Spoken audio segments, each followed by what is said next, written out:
தமிழ்நாட்டில் கடந்த 2024-2025 நிதியாண்டில் டாஸ்மாக் வருமானம் 2488 கோடி அளவிற்கு உயர்ந்துள்ளது. தமிழ்நாட்டில் கடந்த 2024-2025 நிதியாண்டில் டாஸ்மாக் வருமானம் 2488 கோடி அளவிற்கு உயர்ந்தது.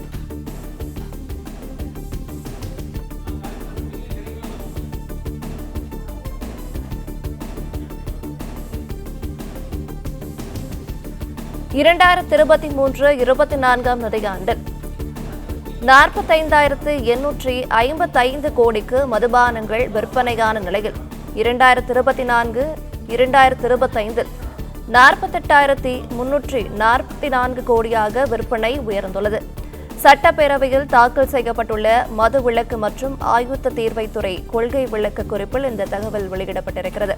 தமிழ்நாட்டில் கடந்த 2024-2025 நிதியாண்டில் டாஸ்மாக் வருமானம் 2,488 கோடி ரூபாய் அளவிற்கு உயர்ந்துள்ளது. 2023-24 நிதியாண்டில் 45,855 கோடிக்கு மதுபானங்கள் விற்பனையான நிலையில் 2024-25 48,344 கோடியாக விற்பனை உயர்ந்துள்ளது. கூடுதல் விவரங்களை செய்தியாளர் மாணிக்கம் வழங்கிட கேட்கலாம். மாணிக்கம், வணக்கம். டாஸ்மாக் வருமானம் 2,488 கோடி ரூபாய் உயர்ந்துள்ளது. இது தொடர்பான விவரங்களை பகிரலாம். தமிழ்நாட்டு டாஸ்மாக் நிறுவனம் ஆண்டுதோறும் அதனுடைய வருவாய் படிப்படியாக அதிகரித்து வருவதாக தமிழ்நாடு சட்டப்பேரவையில மதுவிலக்கு மற்றும் ஆயத்தீர்வுத்துறையின் சார்பாக வைக்கப்பட்டிருக்கக்கூடிய கொள்கை விளக்க குறிப்பில் தகவல் தெரிவிக்கப்பட்டிருக்கிறது.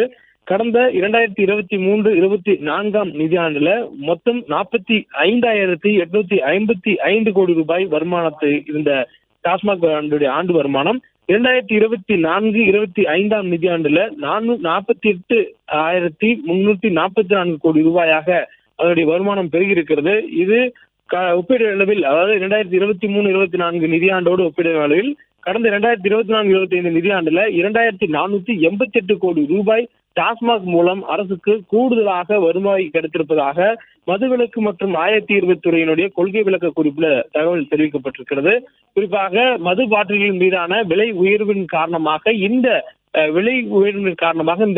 லாபம் கூடுதலான வருமானம் கிடைத்திருப்பதாக தகவல் சொல்லக்கூடிய சூழல்ல கடந்த ஆண்டுடன் ஒப்பிடுகையில் 2,488 கோடி ரூபாய் என்ற அளவுல ஒரே ஆண்டில் டாஸ்மாக் வருமானம் உயர்ந்திருப்பதாகவும் அந்த கொள்கை விளக்க குறிப்பில் தெரிவிக்கப்பட்டிருக்கிறது. பிளே ஸ்டோர் மற்றும் ஆப் ஸ்டோரில் இருந்து பாலிமர் செயலியை QR கோடு மூலம் பதிவிறக்கம் செய்யுங்கள். செய்திகளை உடனுக்குடன் பெறுங்கள்.